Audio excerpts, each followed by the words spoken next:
Hi, everybody. Butts! Ah. Welcome to Talking Initiative, Butts Edition. This is a good Christian podcast. Funny. No. No. Welcome to Talking Initiative, where we talk about our show, Taking Initiative, specifically for today, episodes 47 and 48, the first two episodes of the final arc of the Curse of Strahd campaign, or as I've dubbed it, the Deathwalkers campaign, the final countdown. So the final countdown. Oh, no, copyrights. No, stop the music. We got 7 seconds. We're fine. We got it. Yay. Cool. Nailed it. So, also, we could just claim it's a parody. That's true. Well, yeah. Well, I mean, we are blatantly a parody. Mm-hmm. So I am a parody of myself. It's true. Let's Fact. go around. All of us are. Introduce ourselves and who we play for those of us, or those of the people who may be in here that have no idea who we are. But welcome anyway. John, who are you? I'm John Orbucky. I play Ven, and I'm also currently blind right now because my glasses are a mess. And Drew. I'm Drew Tillman, and I am playing Krusk in the final countdown.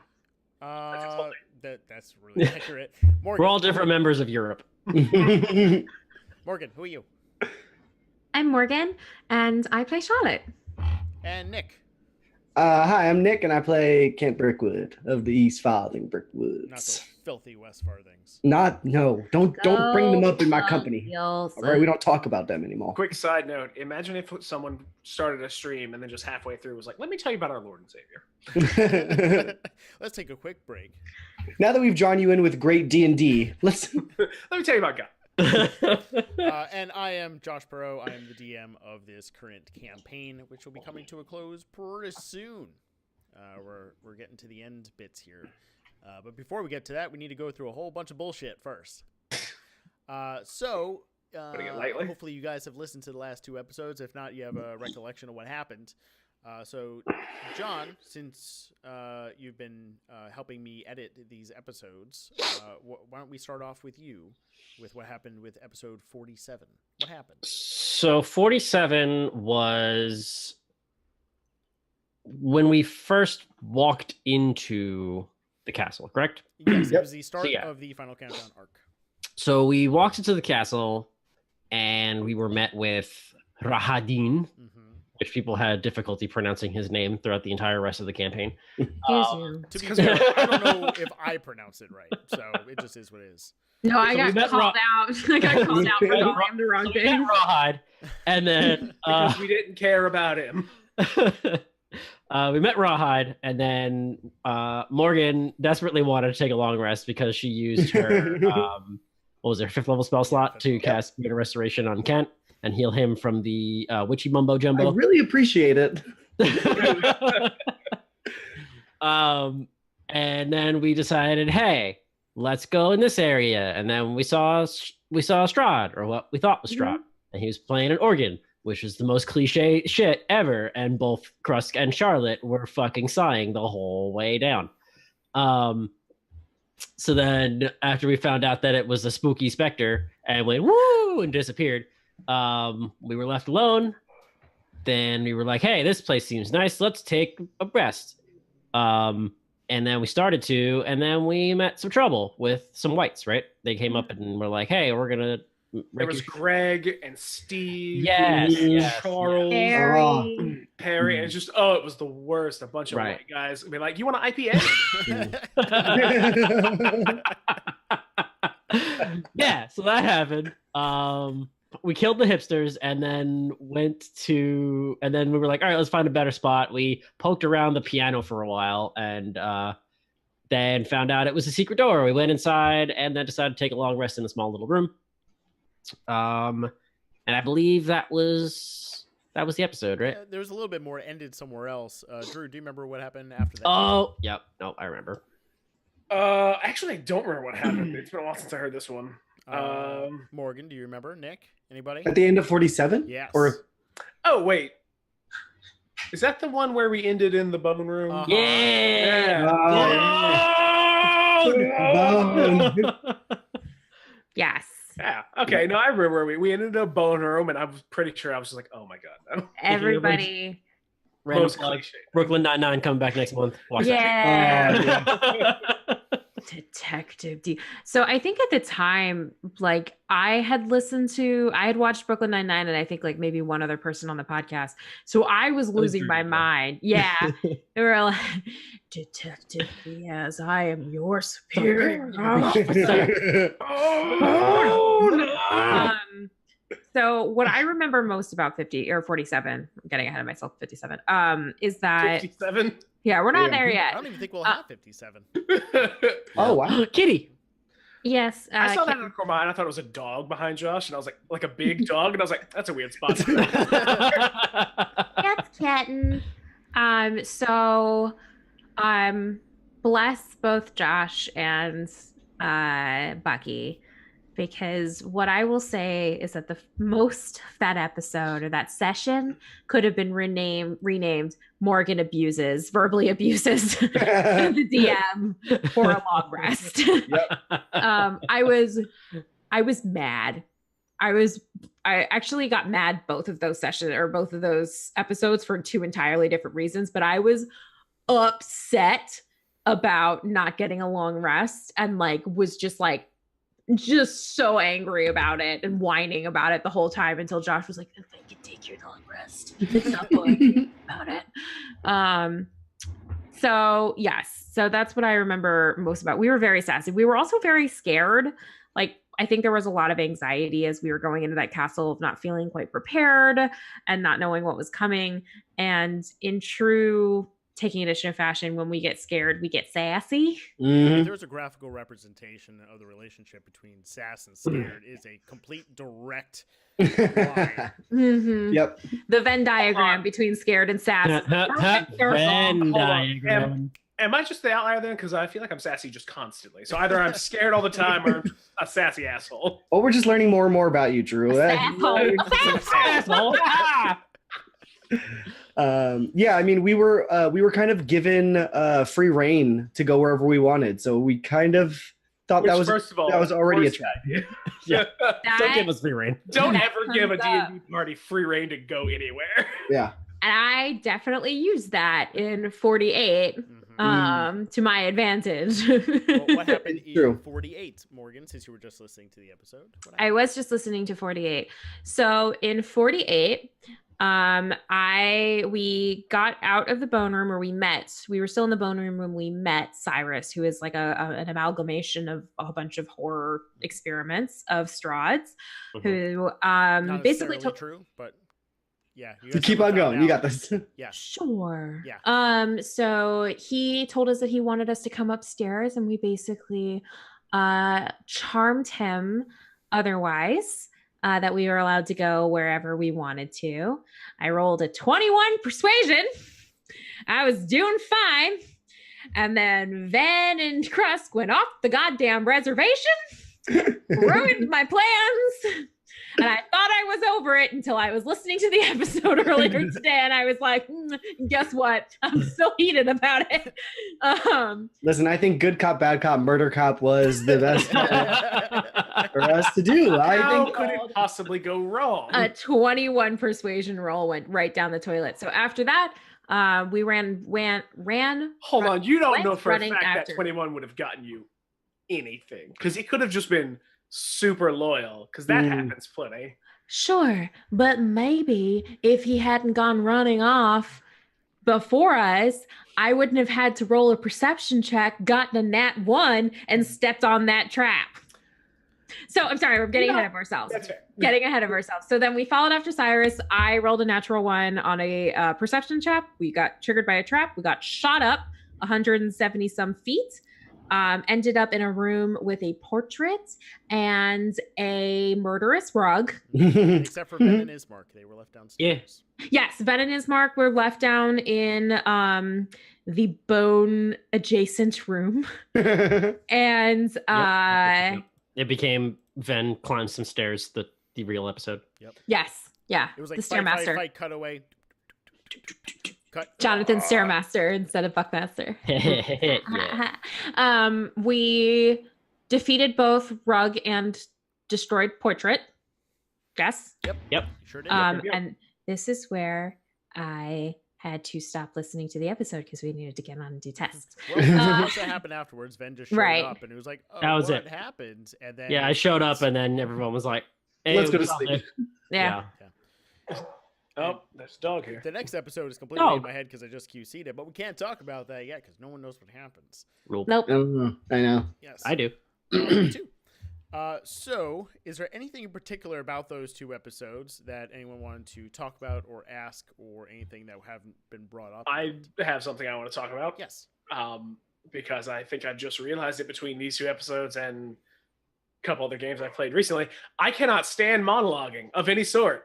It drives me up a wall at every one of my characters. Just nope, stop. Yeah, that's fair. So yeah, I can't. Like anytime you get into the room with the villain and they want to fucking go off, like nope, stop. Let's just fight. Fight or run away, do whatever, but don't talk to me. I'm too socially awkward for that. It's like we've had enough talking, not as much stabbing. Yeah. Stay. Like let's fight. That's fair. I think I agree. this goes back to our sass thing, and in retrospect I felt bad because Josh was trying to like give us ambiance and like a serious introduction to what we were dealing with. And because we were scared and anxious and we were just sort of like, this fucking guy and his fucking party city decorations and his fucking booth and his bone room, like we got like, we were kind of disrespectful to Josh, just trying to give us the fucking ambiance that's in the book. So it went back and forth. I think so. Like, yes, monologuing sucks, and it doesn't hurt or doesn't help that like Strahd is the most ridiculous fucking He's Vampire the cliche. biggest, He's the biggest cliche asshole. Yeah, just Yeah. So it's like, it's hard to take him seriously, even though we are taking him seriously because we're scared of him. But like, it just meant sass. I mean, what's the worst Strahd can do? Kill another one of my characters. Well, Oh I'd my God. like to bring that up because that was something I was struggling with from a DM standpoint and try to find a balance, because I know you all Killing Drew's characters? Well, You- no, you- that was I a struggle. think it's unbalanced. I think it's unbalanced at this point. Yeah. I haven't killed one of you, Josh. Yeah, you have killed one, I've killed two, and the other one is still, we'll see. But what I more so mean is, I know all of you as a personality will, shit on the like entire personality of Strahd. Just like, no, you're a big whiny baby, screw off, whatever. And that comes across in like dialogue and how you treat the castle and all that kind of stuff. And part of it is, well, the adventure, Strahd wouldn't stand for that. And that could cause a very massive problem almost immediately. Because back in episode 16, when Ismark like hit him, Strahd's like, okay, blight. And Yeah. almost killed Ismark on the spot. And to duplicate that, but to one of you, especially in the end game from a storytelling podcast point of view, I'm like, do I stick to that characterization, or do I make Strahd a little bit tougher, not dealing with any of your bullshit, and being more confident? And I think I was going more towards that direction and handling it as you all just didn't know what was coming for you yet, and to have your fun and he'll deal with you later. I had to go that way, or I just would have killed you all for sass, which isn't fun for anybody and would kill the story. So that was a weird balance I had to find. Yeah. I mean, I think you did a fine job, but I also think like not interacting with our bullshit was probably the better option, only because it allowed us to be real fucking stupid. Yeah.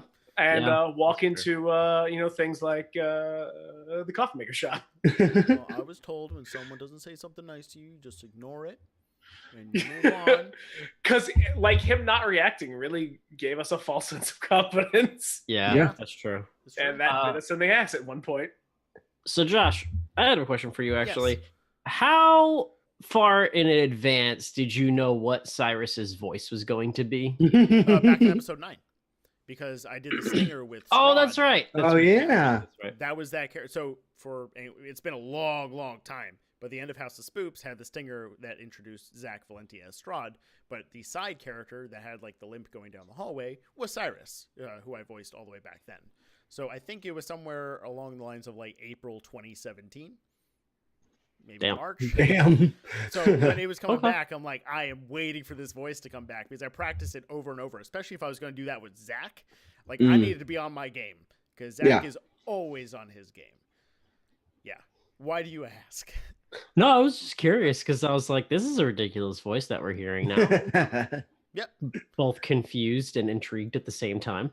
He was fun to play. Like, I've only been able to play these kind of more serious characters with the same kind of voice, which in a future episode, Nick, you bring up as well. Like, I can't tell which is which sometimes, which is fair. It's absolutely fair because I can't either. Like, between Vlad, Argynvost, and Ismark, it was basically just one, like, half note above or below and a slowness of cadence. I mean, yeah, we pretty much just assumed that everyone in Barovia sounds exactly the same. Exactly. So getting to play Cyrus and someone who was blatantly different and also batshit insane was fun. I enjoyed that one a lot. Yeah. And I felt I was more into character with him too because I was just kind of muttering to myself the entire time. Yeah. You seemed oddly comfortable for a psychopath. Well, I mean, that tells you something. Red flag. Morgan's like, well, we need to talk. Well, I'm like, how many months in deep now? So I'm trying to think of the rest of the episode. What I know Morgan's reaction to this, but when the white fight was over, and you realized that in the middle of a long rest and how much I was rolling for these random encounters, how did that make you feel for the rest of the castle ahead of you? Did you feel like you needed to be in a rush to get things done because you couldn't rest? Did it make you feel more cautious? How did it make everyone feel? It made me feel extra cautious. Like, I thought, we've obviously lost some characters going into this, but I feel like in that fight in particular, it was the first instance in this last, kind of end of the story where I felt, okay, we don't know how this is going to pan out. We don't know how far each of our characters are going to go in this. We could roll terrible and, lose somebody else right now in this this fight. And then for the rug and the portrait to come pretty close after that, I was like, oh, that's it. I don't know. We might be ending this in a cliffhanger where, that we don't resolve this because we all die from this portrait. Yeah. I mean, the moment you ended up in the rug and I think Charlotte or Krusk hit it and did damage to you, I remember the reaction was like, uh-oh. But you guys handled that in a fun way of like trying a strength check to like unravel you because I don't believe that's a stat in the book to do. But when you brought it up, I'm like, that's a great idea. Like, of course, why wouldn't you try to unravel him? So that was fun to kind of twist the rules around to make that a little bit more fun. But we also have a history of people hating portraits in our games.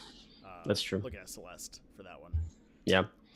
I think for Ven, he pretty much had the same mentality going into the castle that he had the whole time, which was pretty much just conserve everything you have for the final battle because you're going to need it. Yeah. Well, and didn't really change much. That brings up a good point because you ended up using the Sun Sword and that caused a conversation to happen between Morgan as a player and you as a player of conserving the Sun Sword, trying to hide it. Like, were you worried about Strahd seeing it or like knowing that weakness is around? Like, how did that make you feel, like just using it immediately and the fear of maybe that being used against you? I think I felt two different things going through my head, which was basically one, I was excited to use it because it's fucking badass and awesome. But two, I was a little worried that maybe Strahd might know that I'd have it, but I feel like of all the people in the party, he would probably assume I'm the one that would have it. So it was kind of like he might already have some assumptions of if they do have it, he would probably be the one to have it. And if he knows now, then that's just is what it is. But I felt like the power of the Sun Sword is something like, given what it's capable of doing, that if we were able to get to our final location where we were supposed to fight him, taking it out probably would still have the same debilitating effects as it was supposed to have. So I didn't feel it was that big of an issue. Now, for the rest of everybody else, for Ven having that sword and seeing how previous fights went, as an example, and we talked about this in the last Talking Initiative as well, in the house, Ven was incapacitated with chains. Versing Babala Saga, Ven was incapacitated with a power word stun. So giving your powerful item to the person who keeps getting removed from the battle because he is seen as the threat, did you think that would be a potential detriment going in? I did not think of it, but now that I think of it, Vin clearly wanted to be the tank, so knock yourself out. I know, like, it was brought up in the episode, but when he pulled out the sun sword in like the white fight, I was like, no, don't do that, because I was expecting it to be a surprise, and I didn't know if there would be repercussions if like Strahd knew that we had the sword, of like, okay, great, let's fucking like send a shit ton of enemies at them. And I, for one, have never complained about burning a spell slot ever. So never once. Can't think of one. I can't even get that in the straight face. Sorry.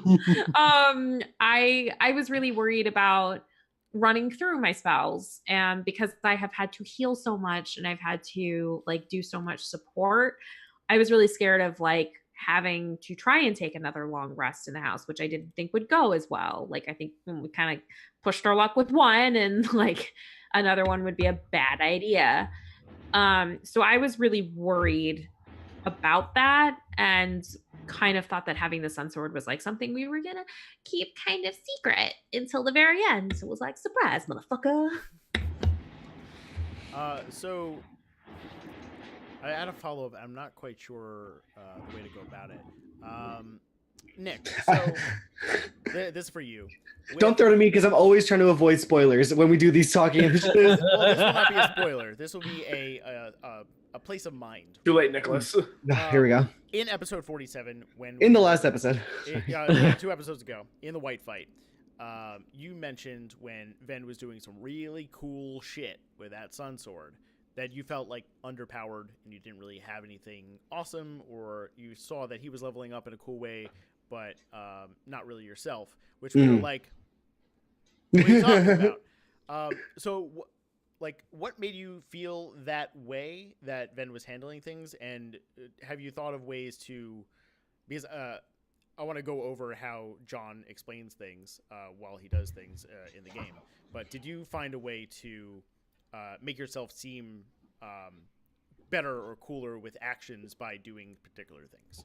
Well, I think that when we start leveling characters up and I see all the, additional spells and additional things that other characters can do, it's kind of easy for a halfling gunslinger to be like, oh, all of my feats come attached to this weapon. I don't get to like breathe fire or, heal anybody. This gun does really cool things. And when you're playing a long campaign, and I think Bucky can also speak to this, where you're not really getting what you want out of a character, you sometimes either try to find a way to change it, or you try to find a way to better appreciate the character that you started with. So for that, I remember feeling that Kent was underpowered, and especially because I kept dropping to the floor in many fights recently.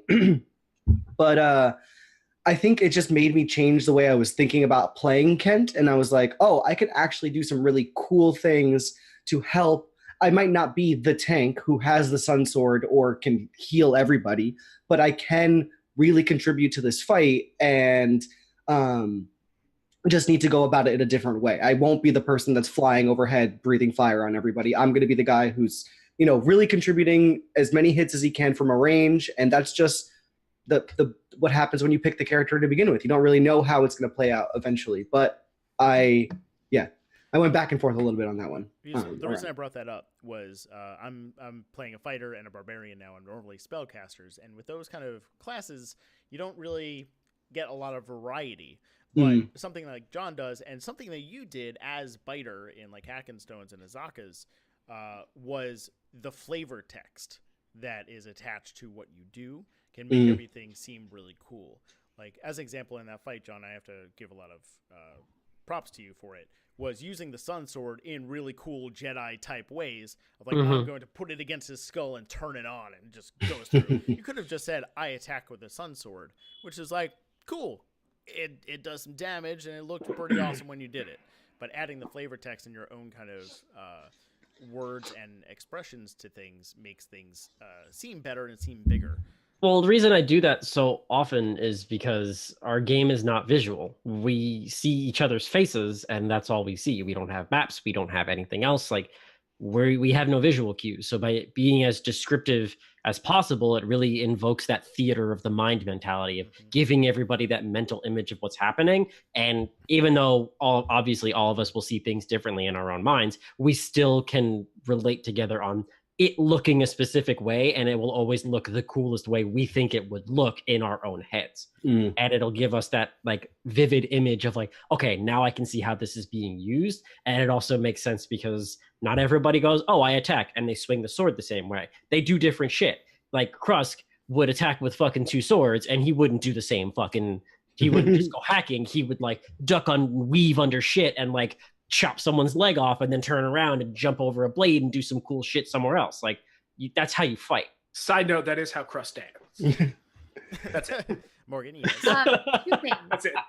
First off, speaking of cool shit in that episode, I want to give Drew some props because I thought it was really fucking smart with the self that he had to cut the bowstrings of those enemies instead of outright attacking them. Yeah.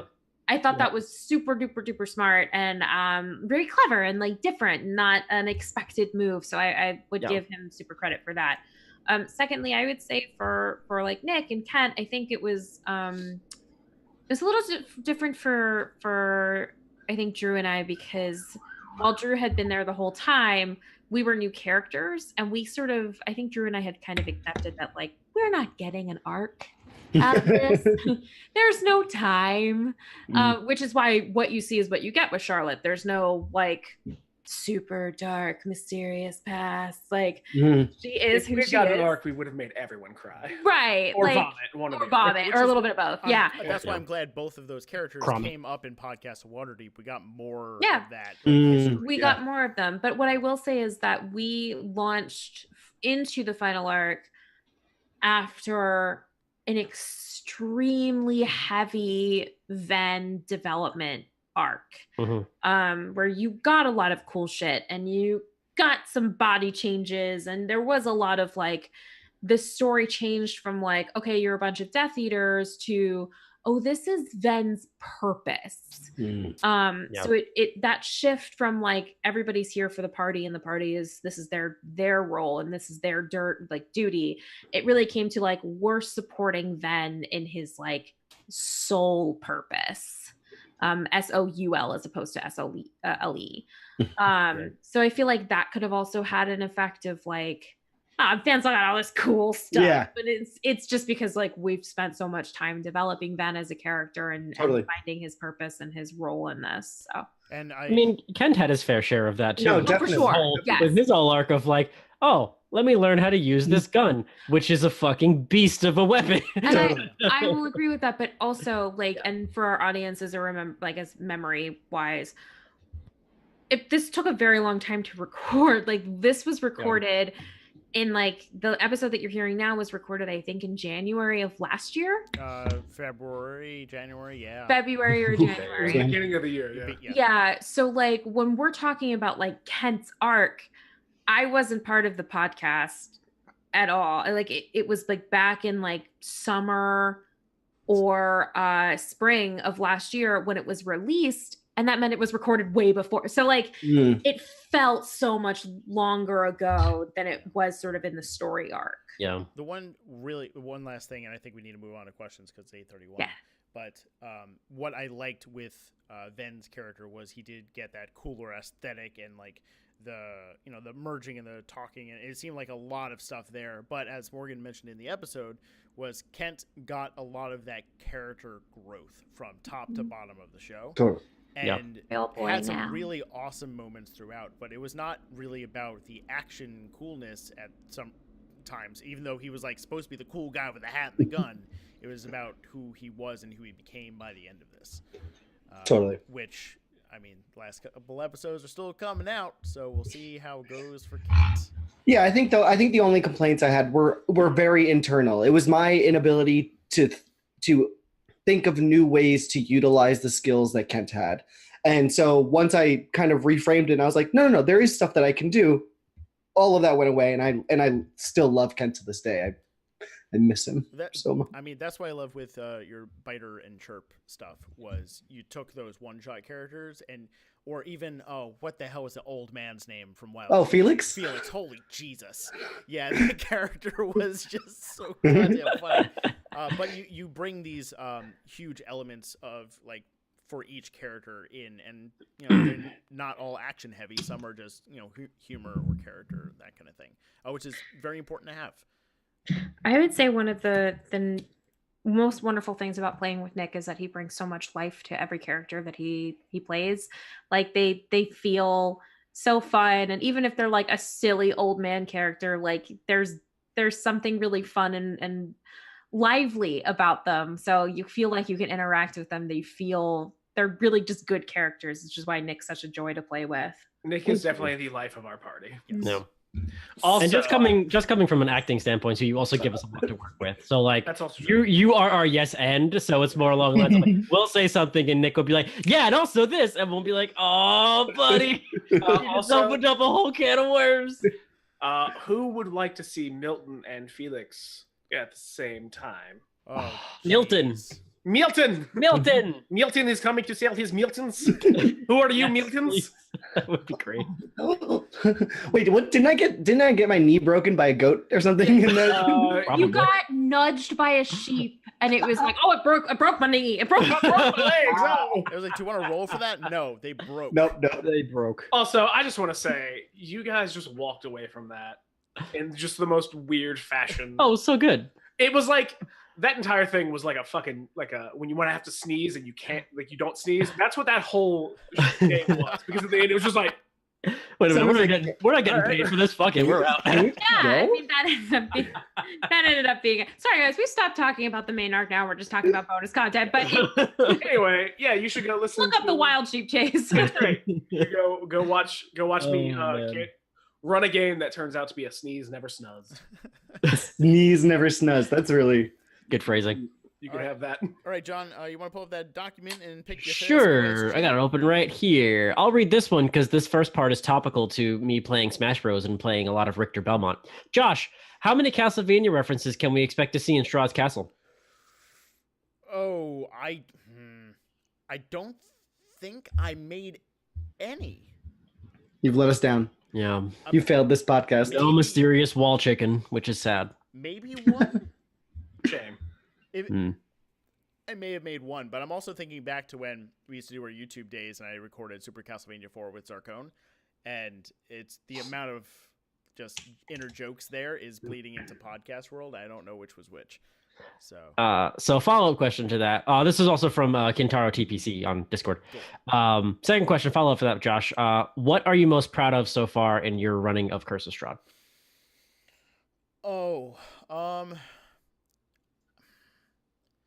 I think from like a DM standpoint, especially from a new DM standpoint, and just trying things, I think for me, I'm most proud of the fact that I was able to branch off from the book and add my own stuff, because that was a big worry I had earlier on, was I did not want to let the book down in a way, or let the writers down, because they made such a great book. Why would I want to change it? But in all honesty, watching Perkins run DCA and having them branch off of the story that he even wrote was a big proponent of that, of me seeing something and going, I can add my own thing to this and I should feel comfortable with it. And the ability I was able to do that was a big hurdle that I'm glad I got over. But from a different point of view, I'm just kind of proud with where we got the podcast to be right now.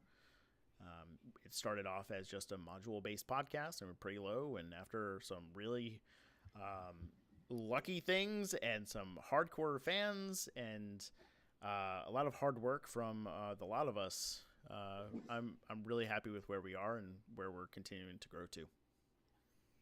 Yeah. Can I add on to that for like 1 second? Because that's what I do apparently. Yeah.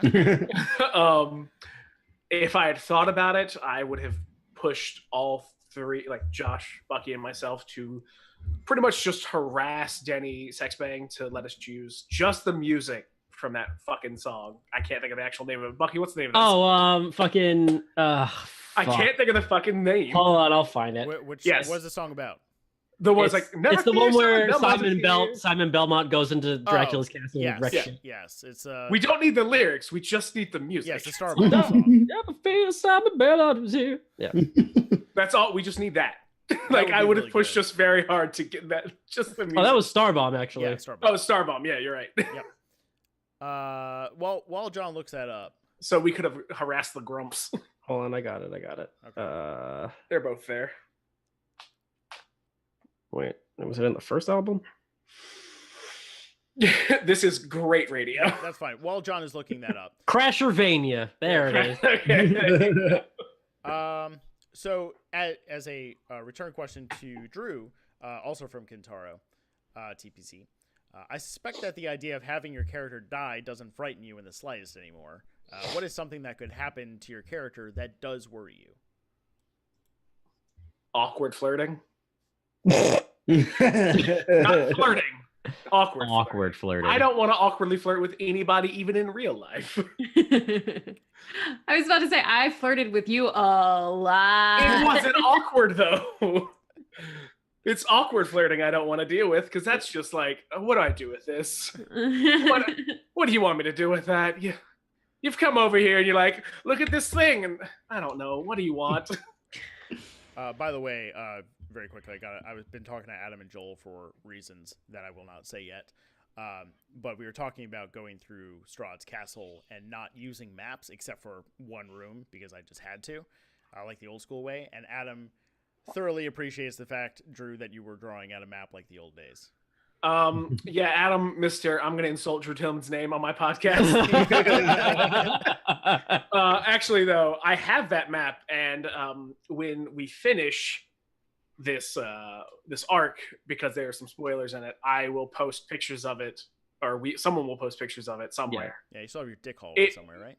I have the dick hallway somewhere. Yeah. It's like 7 pages, because every time I got to a new one, I was like, okay, new page. I feel like Drew actually is very similar to Travis from Critical Role in regards to any weird flirtation things, because I'm not going to give any spoilers. I'm not even caught up. But apparently there was a recent episode where he, I guess Laura was not there, his wife, and there was a weird sexual altercation between a NPC that Matt had. They had sex. Character. Yeah. And the whole time Travis was like, this like over 6 foot tall, burly, muscly man was like, Hold on. I'm gonna do it. Let me be very clear. I will flirt with anybody. Just don't make it awkward. I don't know what you want. Have some game if you're gonna flirt with, even a little bit. Come prepared. Read a book. Every single NPC that we ever go to in a bar now is going to go up to Drew's character and be like, "Oh, come here often." That's awkward flirting. They're to do a throwback, or not a throwback, but like a current pop culture reference. They're going to put a hand on your shoulder and go, I was about to do it. I was gonna go, hey. Nick will get that soon. No, it's like this. Hey. So Morgan, do you want to pick a question? Well, actually, sorry. I think that question could actually go to everybody else. Is there anything else besides dying that other people hate in D&D or frightens you? Yeah, besides obvious trigger warning stuff. Yeah. Oh, yeah. I meant something funny like flirting for Drew. For me, it's not Awkward flirting. Get it right. For me, it's definitely not my character dying. It's more so triggering something that could cause the death of someone else's character. Like I would hate to be that person that decided to make a move and then just ruined someone else's like fun, essentially. Like you have to deal with the consequences of what happens, but I would just hate to be that person that's like, sorry. Kill the character. You don't want to be Taliesin Jaffe. I was thinking the same thing. Yeah, man, maybe in a blessing in disguise, had a character death very early into my roleplay life. So Yeah. it bums me out. I don't know if I don't want it to happen again, which is why I got so cranky about my long rest. But I guess like something, I guess sort of similar to what John said. Like I wouldn't want to ever play a character that like was, or like be a I'll say this. I don't ever want to be responsible for someone not having a good time. Yeah. Yep. I feel you. Been there before. Done that. It's not a good feeling. It sucks. Yeah. What I will say as a slight addendum to that, if you are not having a good time at your table, if you think that you are ruining someone else's time, please open lines of communication and talk about it, because nothing can get fixed if you don't talk about it. Yes. Yeah. Talk about it, but also be willing to, if your talk doesn't fix it, be like, okay, this isn't the game for me. There's also other methods of like handling things that make certain people uncomfortable. One of the ones I recently saw was that they have it's an X card, where essentially everybody takes an index card and draws an X on it, and at any moment in that game, if someone feels super uncomfortable with something, they can raise the card up, no questions asked. You stop talking about whatever it is, you move on. Yep. Go to something else. On that note, everyone should try to make practices of lines and veils, I think is what the standard term is. Like, discuss with your group before you start playing. Like, what do they want to entirely avoid? Like, what are their lines? What do they want to just like skip past rather than role play out? Like that sort of thing. Just like, don't make people feel uncomfortable. Yeah. There's two things that I talked to Victoria Rogers of the Broadswords a lot during the podcast Waterdeep thing, and she told me about a system and a story of hers. I won't go into the story because it was a personal kind of thing, but the overarching bit was, if you tell your DM your lines, that's great, but if the other players also don't know those lines to not cross, it could come up inadvertently, and it puts people in a weird place.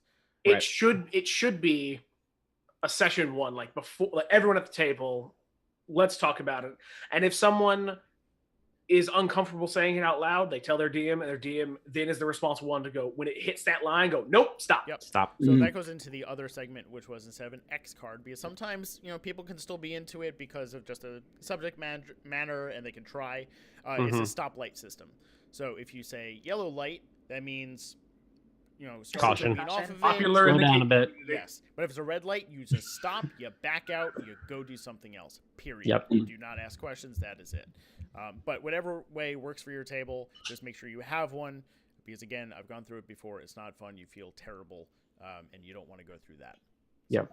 Mine's just look at Morgan. If Morgan's smiling, then I know it's okay. If Morgan's frowning, then I don't know if she's in character or if she's really frowning. This face.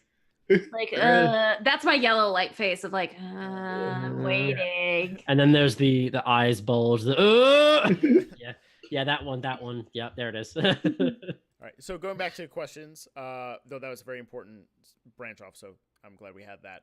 Nick, Morgan, what is a character? Question. What's a question in there? So here's the thing. I don't have the document in front of me. While she opens it, I'll ask one. Okay, I have it. I put it in the Zoom chat so you can pick it up. Oh, did you? Vin and Josh, is it poop? That's from Polish Ogre. Yes, this is a reference to the end of episode 48, or a reference to anything that you'd like. But in particular, end of 47, beginning of 48. Yeah. So, John, is it? Yes. Me? No.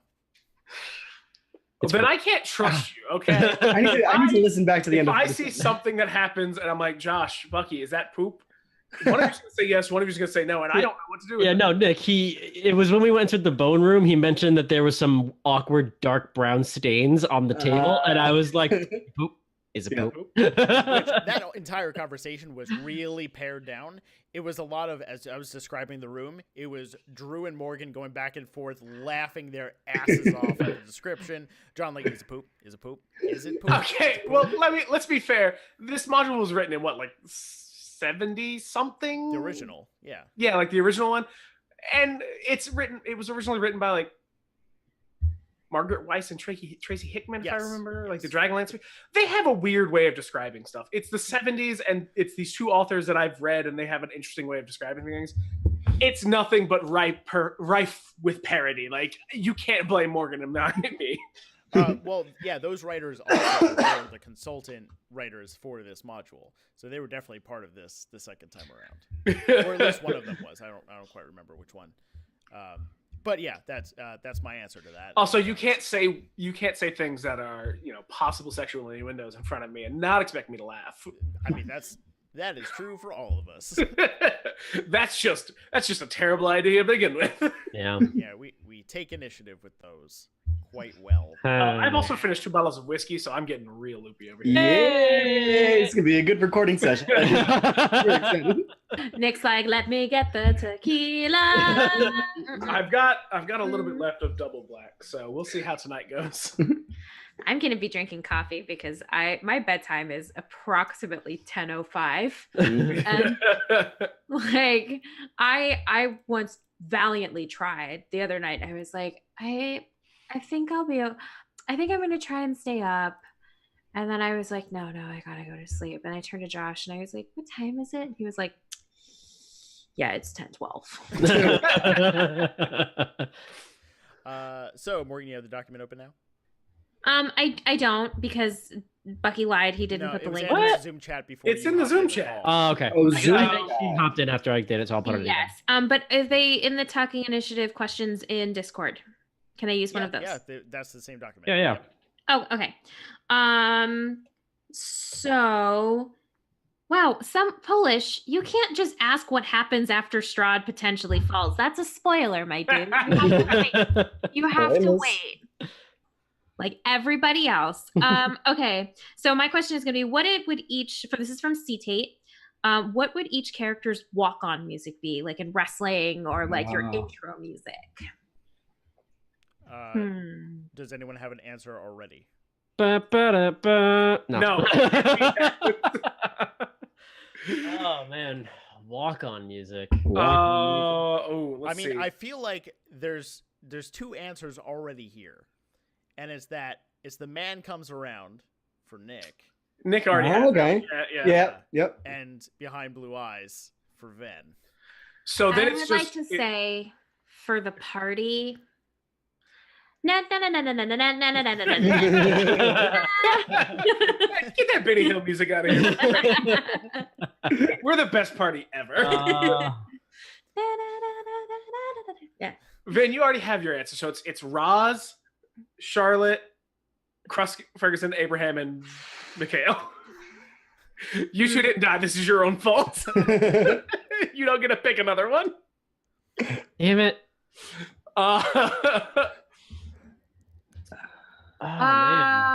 Crust would be some weird like hillbilly what is that fucking rockabilly version of Personal Jesus. Like that's exactly what Crust's walk-on music would be. For Charlotte, it would probably Girls Just Want to Have Fun. Ferguson would probably be I come home in the morning, life. I didn't realize what you were doing. What you gonna do with your life? You gotta get the Oh, Daddy dear. Yeah. Morgan, what would Roz's be? God. Do you want to know what Abraham would be? It would just be a hymn, right? No, Abraham was Gregorian chants. Yeah. No, that would be Mikhail's. Abraham's would be like, smack my bitch up. Like, that would be Abraham's, because he's a terrible human being. I mean, at least it's paired with something terrible. That terrible human being made Kent seem a lot better. So You can't ride the shitty parts of Abraham to make Kent feel better. You know what Mikhail's would be? Have you guys ever seen that Eurovision song with the guy, like the weird German guy and the spiky blonde hair that's like, Yeah. I have not, but Yes. I will send it to you. It's just like some very German dude with very blonde hair making the most high-pitched weirdo noises. That would be No, I think I have seen that one. I definitely have seen that one. He's like dancing around on the stage like this. Yeah, it's creepy. Actually, no, I take it back. Abraham's would be that Russian trolololololo. That would be Abraham. Yeah. Oh yeah. Yeah. I don't know. I don't know what Roz's would be. It would probably be like something very lesbian and folksy, like Indigo Girls or something. But like, I don't know. Oh, yeah. No, I can see that. Yeah. I know Ferguson's. Hold on. It's a weird, obscure song that no one's gonna know. I have to look up the name of it. And now my fucking Spotify doesn't want to open. That's the only way I'm going to find it. I feel like also, Ven, another option for you would be, I forgot the actual name of the song, and it could be this, but it's Stuck in the Middle. Stuck in the middle with you? Yes. Stuck in the middle with you. Yep. Here I am. Bounce to the left of me. Jokers to the right. Yeah. Yep. Oh, we know the the here we go. It's called Stand Up Straight with Your Shoulders Back. And it's real dumb. It's some guy telling a story about how he did a paper about lobsters and how lobsters? Yes, and how you should stand up straight with your shoulders back to basically so people won't fuck with you. And that's Ferguson to a T. All right. Jesus. So we got 7 minutes left. So Yeah. unless anyone has anything else to add, let's go with that one can wait. That one can wait. That one. Okay. So Rogue 2015 also asked, will any of your other characters, either from Curse of Strahd or One Shot, be making appearances or background cameos in Storm King? We're going to leave that as we'll see. We don't quite know yet, and we don't want to give any spoilers. So just putting that. I know. I just won't tell you. I know. You should ask this one from Polish Ogre. Which one? I'm going to highlight it so you can ask it. There you go. Oh. Nothing highlighted for me. So which one is it? This one. Oh, okay. Polish said, what was your personal rough moment and why was it cinnamon sticks? Kissy face. Also, I want to say I appreciate the fact that you put Kissy face in there. Whoever. Oh yeah, no, I typed that up. Yeah, I immediately. I'm glad that you did. It makes the question. Cinnamon sticks should have died. Mm-hmm. Wow. Unpopular What did you just opinion. say? What? Cinnamon sticks should have died. I'm sorry. I'm with my man on this. I'm backing him up. Either it was cinnamon sticks or it was a party member. You know and what? I'm glad it was cinnamon sticks. Should have been a Hey. party member. Hey, He was He tangentially was related a to party member. Abraham. Would have been and he Abraham. sucked. Abraham sucked, and his donkey sucked, and I'm glad they're dead.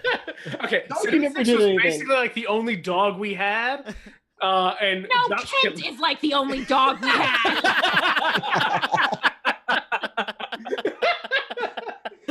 Okay, that's fair. Kent, I'm not even gonna put that on our scene, okay? Kent, Kent is literally a Labrador. Like it's just a golden retriever, just like. not even a Labrador, a Jack Russell, constantly humping things.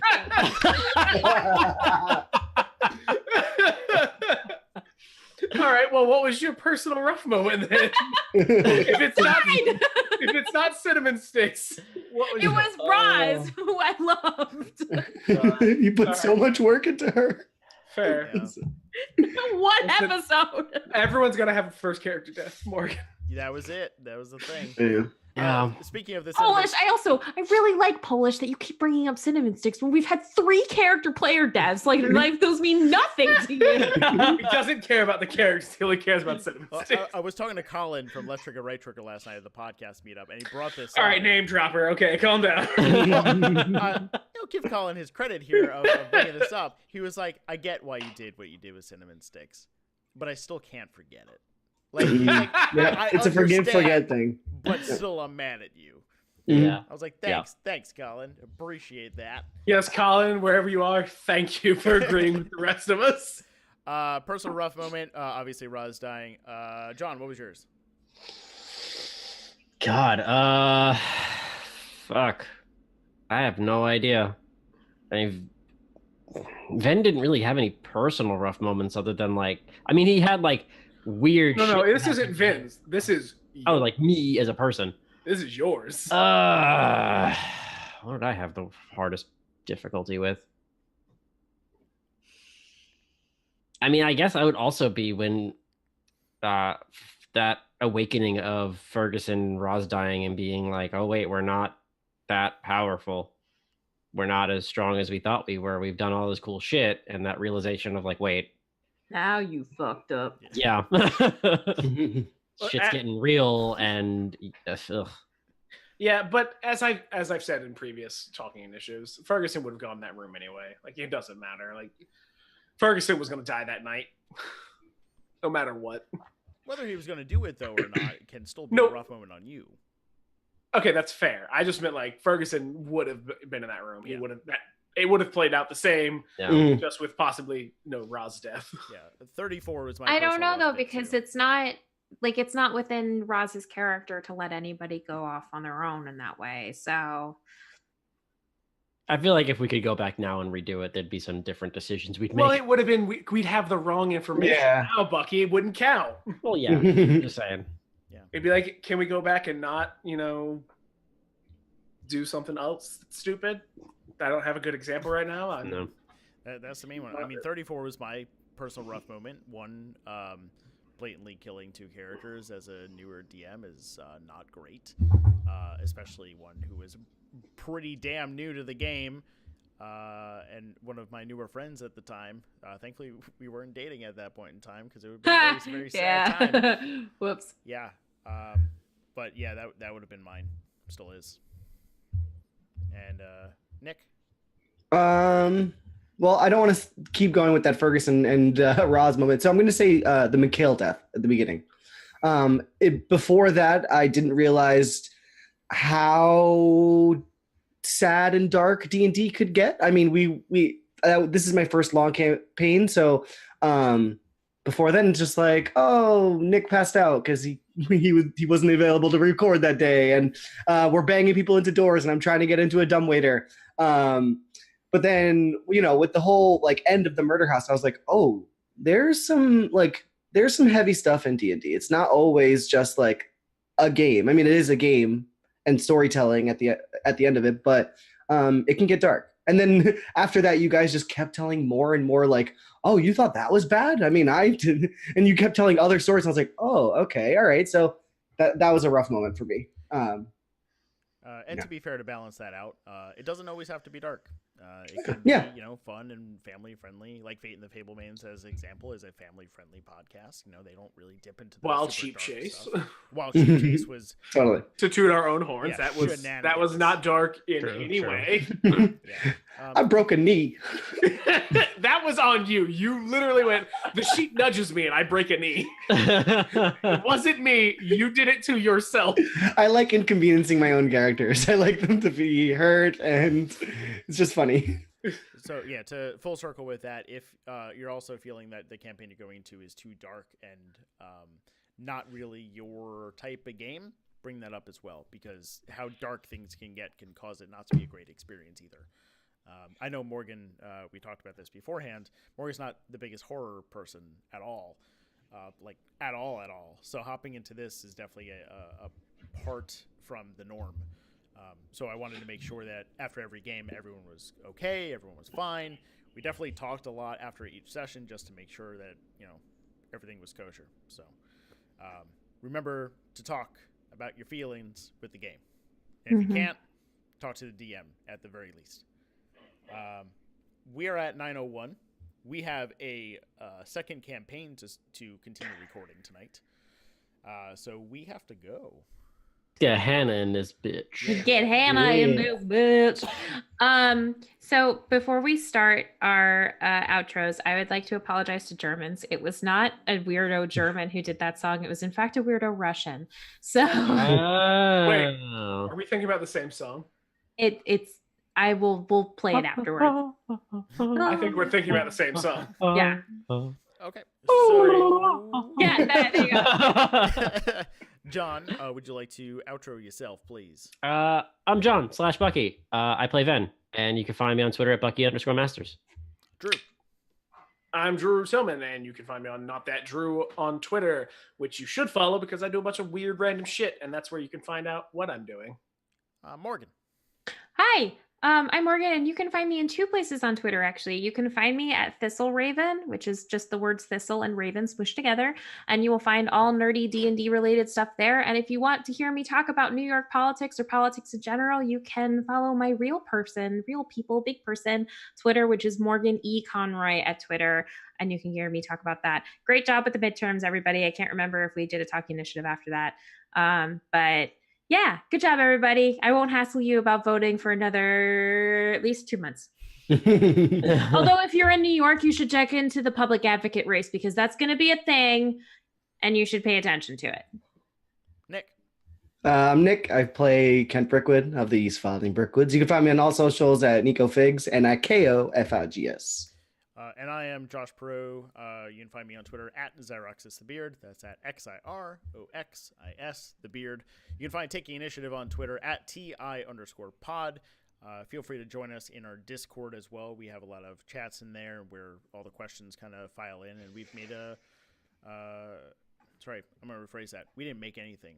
A community formed in there, and it's a fantastic group of people to talk to. There will be some changes in where you can find some of our information coming very soon. So keep an eye out on the podcast feed for a special announcement on that. But as of now, you can find anything Taking Initiative at thespark.network.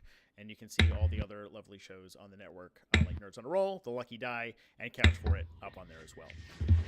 That is it for us. We will see you in 4 weeks or so for the next episode. And yeah, that's it. Talk to you later, guys.